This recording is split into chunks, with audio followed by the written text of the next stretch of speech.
Mateus 9 é repleto de narrativas poderosas que nos revelam o caráter, o poder e o ministério transformador de Jesus Cristo.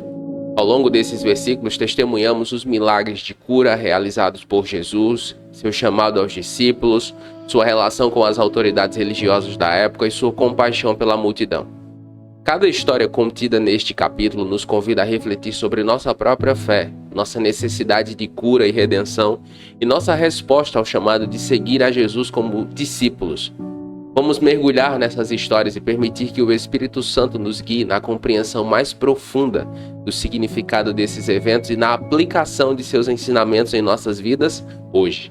É sobre isso que vamos refletir no estudo de Mateus 9. Então, deixe o like, se inscreva no canal e ative todas as notificações para não perder nenhuma das nossas mensagens. E fique comigo até o final porque há uma palavra de Deus para você. Mateus capítulo 9 pode ser dividido em 6 partes também. Os versículos de 1 a 38. Nós vamos estudar cada uma delas, lembrando que eu não vou ler todos os versículos, para que o estudo não fique tão grande, mas eu vou comentar todas as partes. Caso você queira um estudo ainda mais detalhado, é só acessar o jesuseabiblia.com, na barra de pesquisa, colocar Mateus capítulo 9, e você vai poder ver um comentário meu ainda mais extenso sobre este capítulo. Eu vou deixar o link na descrição, você pode acessar diretamente por ele, e vou colocar no site também o link para esse mapa mental, caso você queira, você vai poder estudar por ele também, ok? Vamos lá? A cura do paralítico, versículos de 1 a 8. No versículo 2 de Mateus capítulo 9 está escrito o seguinte: E eis que trouxeram a ele um paralítico deitado no leito. Jesus, vendo a fé que eles tinham, disse ao paralítico: Tenha bom ânimo, filho, os seus pecados estão perdoados. Algumas coisas interessantes que nós precisamos saber com relação a essa seção de Mateus capítulo 9. Primeiro, a demonstração de fé. O versículo deste trecho destaca a fé notável daqueles que trouxeram o paralítico até Jesus. Ao ver a fé deles, daqueles que o buscaram, o Senhor Jesus reconhece o elemento fundamental, que é a fé na obra da cura. Isso nos ensina que a fé é um fator transformador. Diego, e por que Jesus não cura todo mundo? E por que Jesus nem sempre diz sim? Eu vou responder a essa pergunta daqui a pouco, tá? Segunda parte. O perdão dos pecados. Um aspecto marcante desse relato é quando Jesus, em vez de curar o paralítico, imediatamente declara: Tenha bom ânimo, filho, os seus pecados estão perdoados. Aqui Jesus deixa claro que a cura espiritual é tão importante quanto a cura física, se não mais. Isso nos ensina que Jesus é aquele que tem autoridade para perdoar pecados e ele prioriza a restauração espiritual das pessoas. Através desse ato, Jesus nos lembra que a salvação é o maior milagre que ele oferece. Por fim, a autoridade do Senhor Jesus. Jesus enfrenta a oposição dos escribas que questionam sua autoridade para perdoar pecados. E em resposta, Jesus demonstra sua divina autoridade ao curar o paralítico fisicamente, provando que ele tem capacidade tanto para perdoar pecados quanto de realizar milagres visíveis. E isso nos mostra que Jesus é o Filho de Deus, com autoridade suprema, capaz de transformar vidas e oferecer salvação. Seu poder é incontestável e sua graça é abundante para aqueles que creem. Perceba que essa é a primeira vez que o Senhor Jesus opera e antes de operar o milagre, ele declara o perdão dos pecados. E isso deixa os fariseus muito chocados, porque para eles só Deus em autoridade de perdoar pecados, o que de fato é verdade. Mas eles não conseguiam enxergar que em Jesus, Deus estava tomando a forma humana. A lição mais importante para mim desse trecho é: o perdão de Deus é a sua maior bênção. Não há nada que Deus dê a mim ou a você, nenhuma cura física, nenhum bem material, nada que supere o seu maior presente, que é o seu perdão. O perdão de Deus é a sua maior bênção. Se você foi perdoado ou perdoada, você já tem motivos infinitos para ser grato, para ser grata. Porque você, uma vez perdoado, é chamado de filho, de filha do Senhor. Na segunda parte de Mateus capítulo 9, nos versículos de 9 a 13, nós vemos a chamada de Mateus. Essa é uma das minhas chamadas é a minha chamada preferida, é a de Mateus. No versículo 9 está escrito o seguinte: Passando adiante, Jesus viu um homem chamado Mateus, sentado na coletoria de impostos, e disse-lhe: Siga-me. Mateus levantou-se e o seguiu. Essa é uma das minhas, uma mais marcante para mim é essa. Algumas coisas muito interessantes que nós precisamos ter em mente ao estudar esse trecho de Mateus capítulo 9. Primeiro, o chamado inesperado. O versículo essa passagem descreve o momento em que Jesus vê Mateus na coletoria de impostos e o chama com uma simples frase: siga-me. Esse chamado é surpreendente porque Mateus era considerado um colaborador do sistema de imposto romano, frequentemente desprezado pelos judeus. Isso nos ensina que Jesus chama pessoas de diferentes origens e contexto para segui-lo. Seu chamado é pessoal e inesperado, demonstrando sua graça abundante. Algumas coisas importantes com relação a esse trecho também, nessa segunda parte, com relação a o fato de Jesus ter comido com publicanos e pecadores. Ao aceitar o convite de Mateus e entrar em sua casa, Jesus participa de uma refeição com publicanos e pecadores. Isso desencadeia a crítica dos fariseus, que questionam sua associação com aqueles que eram considerados pecadores públicos.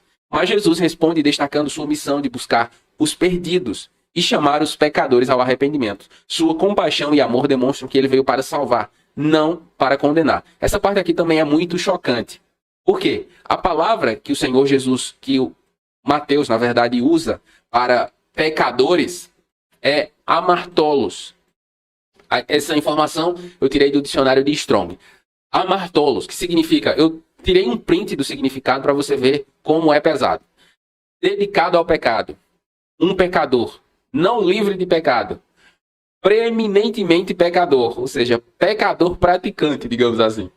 Especialmente mal. Olha isso. Homens totalmente malvados.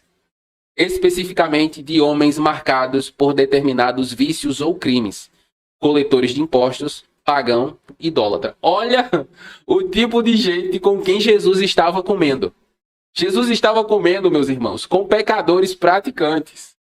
Por isso que os fariseus ficaram, tipo, como assim um homem desse está comendo com esse povo? Não deveriam se misturar. Essa era a perspectiva da religião. E é uma perspectiva que muitas vezes eu e você temos. Nós não queremos nos misturar, nós não queremos nos envolver por uma série de coisas, por sermos, muitas vezes somos tentados a achar que somos melhores e tal. Não podemos cair nessa tentação, meus irmãos. Jesus, ele comeu com publicanos e pecadores e a resposta de Jesus é: por que você está fazendo isso? Ele disse: porque eu vim buscar aqueles que estão perdidos. O médico, ele não procura quem não precisa de ajuda, ele procura quem está doente. O Senhor Jesus é único, não há ninguém de fato como ele. Por fim, a necessidade de arrependimento. Jesus declara que os sãos não precisam de médico, mas sim os doentes. Ele não veio para chamar os justos, mas sim os pecadores ao arrependimento. Essas palavras destacam a necessidade universal da salvação e o convite gracioso de Jesus para todos aqueles que reconhecem sua condição pecaminosa. Isso nos ensina que a resposta ao chamado de Jesus é o arrependimento e a entrega de nossas vidas a Ele. Qual a grande lição para mim com relação a esse trecho? Jesus escolhe os improváveis para a sua missão. Nós ficamos chocados que Jesus chame Saulo, mas chamar Mateus também é algo extremamente chocante. Chamar um coletor de impostos era algo que realmente, coletor de impostos era odiado. Era alguém tido como corrupto, era considerado um inimigo da sociedade judaica, um traidor, na verdade. Mas mesmo assim, Jesus o chama e muda a vida dele. A questão do jejum, na terceira parte, dos versículos de 14 a 17. Nós lemos no versículo 14 o seguinte: Então os discípulos de João aproximaram-se de Jesus e perguntaram: Por que jejuamos nós e os fariseus, mas os teus discípulos não jejuam? Isso é uma pergunta intrigante. Por que é que todo mundo jejua? Primeiro, o Senhor e os seus discípulos comem com pecadores. E os seus discípulos não jejuam. Então, eles estavam confusos com Jesus e com o seu comportamento. A partir daí vem a pergunta, porque era uma pergunta vinda dos discípulos de João. Então, os discípulos de João, que estavam acostumados a práticas religiosas e rigorosas, aproximam de Jesus com uma pergunta sincera sobre o motivo pelo qual eles e os fariseus jejuavam, enquanto os discípulos de Jesus não o faziam. Essa pergunta reflete a busca por entendimento e ilustra como as tradições religiosas podem gerar dúvidas quando confrontadas com a nova mensagem do Evangelho. Era uma pergunta sincera, eles queriam saber, eles queriam aprender. E Jesus, ele está apresentando uma nova perspectiva com relação à prática da fé. Isso pode acontecer com pessoas que não conhecem a Jesus em nossos dias, chegar até mim, até você, e fazer uma pergunta sincera. E como disse o apóstolo Pedro em suas cartas, nós precisamos estar prontos para respondê-los. Jesus responde no versículo 15 falando sobre uma nova maneira de viver. Jesus compara seus discípulos a convidados de um casamento, indicando que, enquanto o noivo está presente, eles não precisam jejuar. Ou seja, eles estavam em um momento de festa. Jesus estava presente e, Jesus estava ali. Isso simboliza a chegada do reino de Deus e a alegria que ele traz. Jesus estava estabelecendo uma nova maneira de viver a relação a Deus, baseada na graça e no relacionamento pessoal, em vez de práticas religiosas externas. Ele ensina que a alegria em sua presença supera o jejum ritualístico. Jesus estava falando sobre a amizade. Existia uma amizade entre ele e seus discípulos. Eles caminhavam juntos, pregavam juntos, eles comiam, dormiam. Então, eles eram amigos. Jesus disse, olha, eles não jejuam ainda porque eu estou aqui. Eles estão em festa, mas vai chegar o tempo em que eles terão de jejuar. Por fim, a metáfora dos odres. Jesus utiliza a metáfora dos odres novos e dos odres velhos para ilustrar que sua mensagem não pode ser encaixada nas estruturas religiosas antigas. Ele está introduzindo algo novo e revolucionário. E tentar mesclá-lo com práticas religiosas tradicionais seria como colocar vinho novo em odres velhos, que se romperiam. O que Jesus está querendo dizer é, não tem como você misturar, você não vai conseguir viver a lei e a nova aliança. Você precisa viver a nova aliança com a perspectiva do relacionamento pessoal com Jesus. Não é possível misturar uma coisa com a outra, porque ela vai romper. Jesus está dizendo que para desfrutar de uma vida abundante nele, nós precisamos ter a nossa perspectiva alterada pela graça, pelo Espírito Santo, por um relacionamento pessoal e diário com ele. Jesus era amigo dos discípulos e ele quer ser meu e seu também.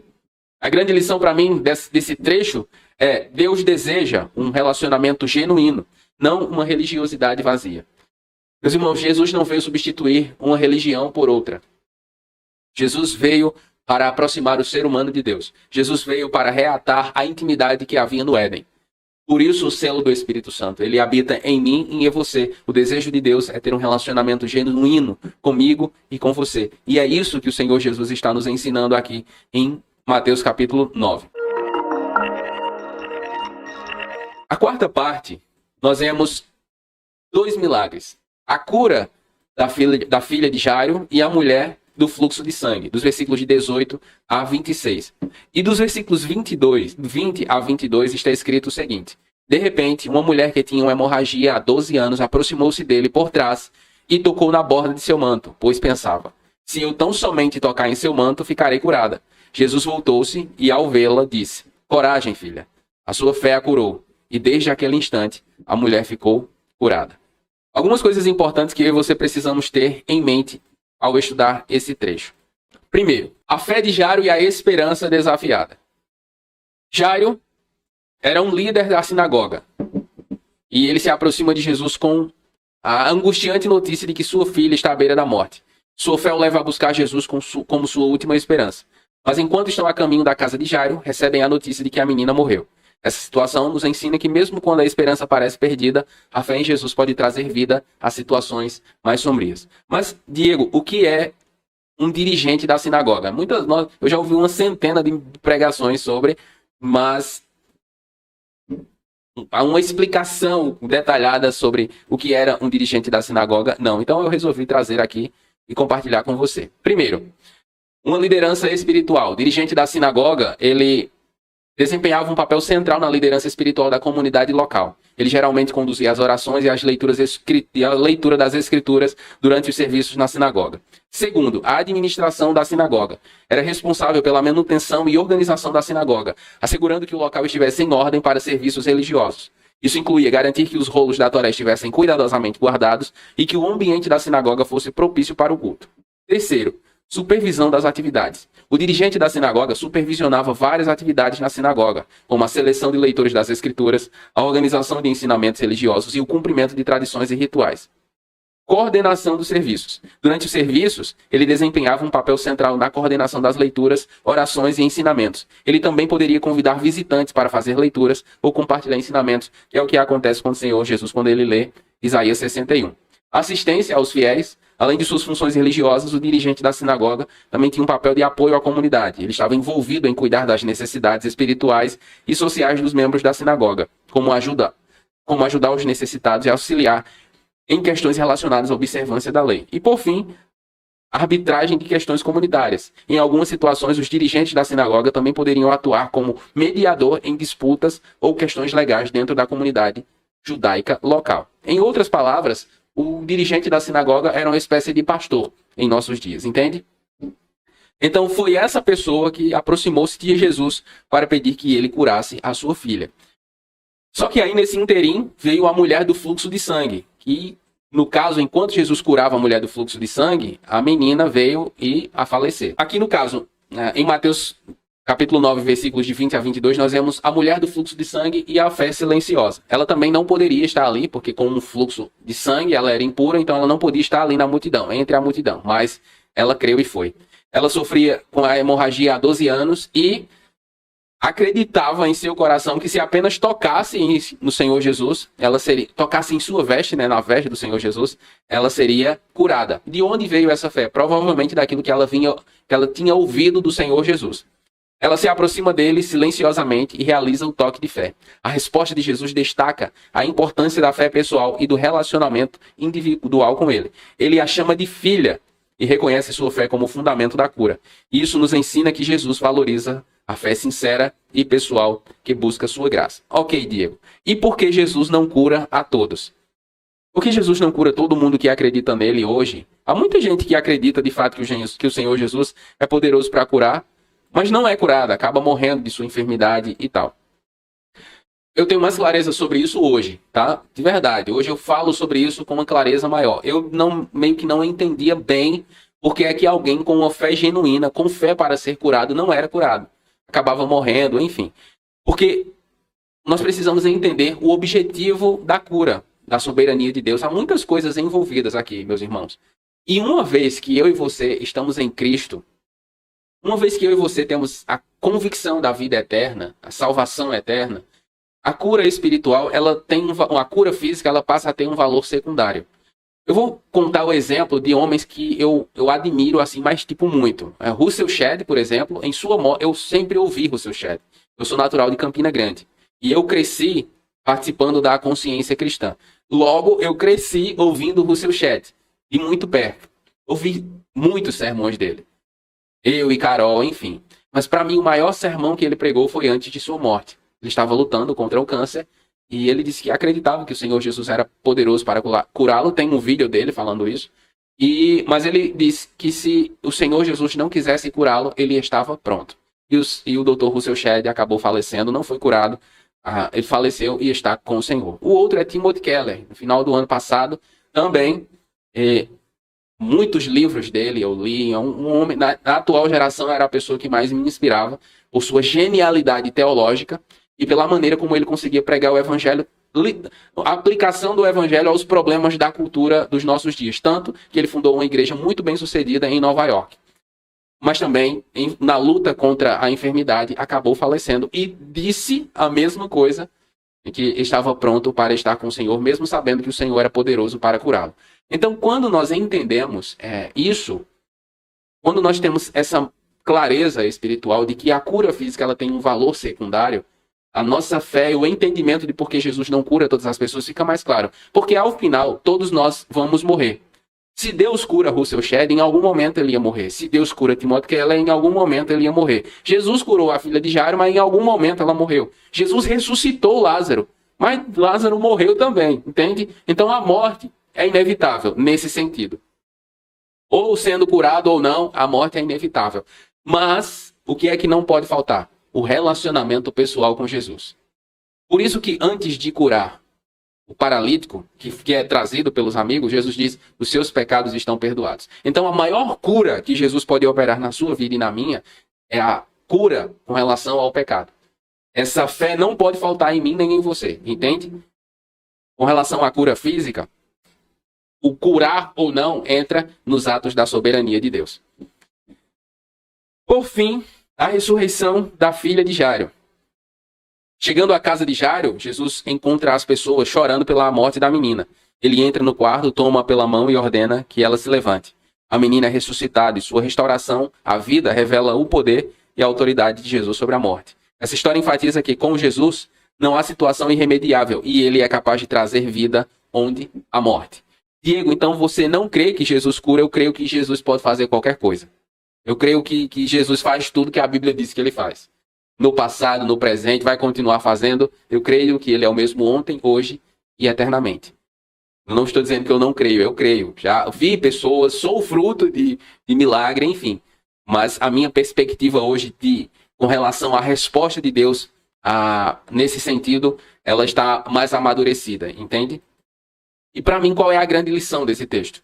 Jesus é o único que pode trazer vida àquilo que parece morto. O Senhor Jesus, ele restaura significados, sentidos, vidas.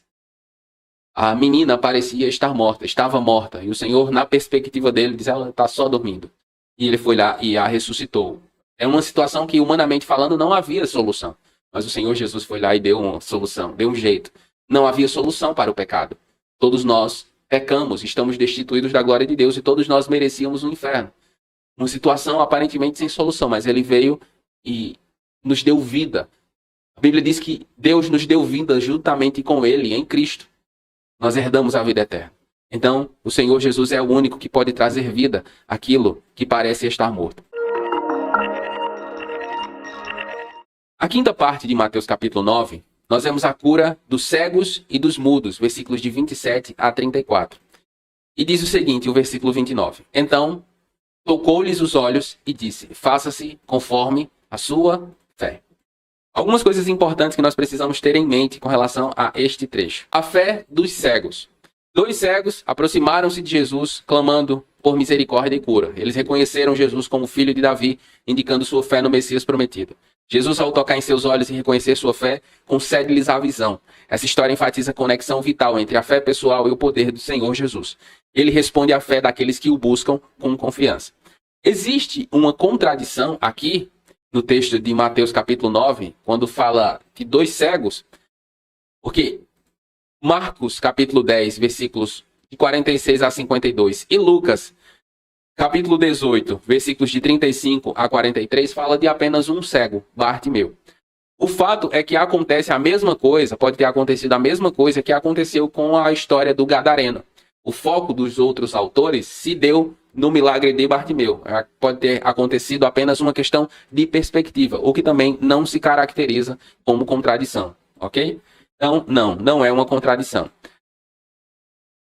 A libertação do mudo e a confrontação com o mal. Perceba que a enfermidade do mudo não era uma questão física apenas, era uma questão espiritual. Um homem mudo é trazido até Jesus e após a expulsão do demônio que o afligia, ele recupera a fala. Esse episódio demonstra o domínio de Jesus sobre as forças malignas e seu desejo de libertar os oprimidos. Também destaca que a oposição espiritual pode se manifestar em diferentes formas, mas Jesus é a fonte da libertação e da restauração. E por fim, a reação das multidões. As multidões testemunham esses milagres e ficam maravilhadas. Mas alguns fariseus reagem de maneira adversa, acusando Jesus de expulsar demônios pelo poder de Beelzebul, o príncipe dos demônios. Essa reação reflete a resistência de alguns à obra de Jesus e sua autoridade divina. Jesus responde aos fariseus destacando que não faz sentido acusá-lo disso, de trabalhar contra o próprio reino. Tipo, se ele está expulsando demônios por demônios, como ele vai dividir a si mesmo o seu reino? Não fazia o menor sentido. O que é que eu aprendo com relação a esse trecho de Mateus capítulo 9? Jesus é o libertador da opressão espiritual. O Senhor Jesus é o único que pode libertar o Brasil da opressão espiritual que o cerca. A opressão espiritual de entendimento, das amarras que prendem a nossa nação, a mente dos brasileiros. Se você estudou um pouco já de história do Brasil, você vai perceber que o maior problema do nosso povo está na nossa mentalidade. Eu me refiro enquanto nação. O povo brasileiro precisa ter o seu entendimento aberto. E o único que é capaz de fazer isso é o Senhor Jesus. Porque Ele é o único que nos liberta da opressão espiritual. Eu não estou falando aqui de pessoas, não estou falando aqui de lideranças de verdade. Eu estou falando que a igreja, a nação brasileira, ela precisa ser realmente exposta à genuína palavra de Deus. Porque Jesus é o único que é capaz de libertar as pessoas do engano. Abrindo suas mentes, destapando seus entendimentos. Dando lucidez para entender a vontade de Deus.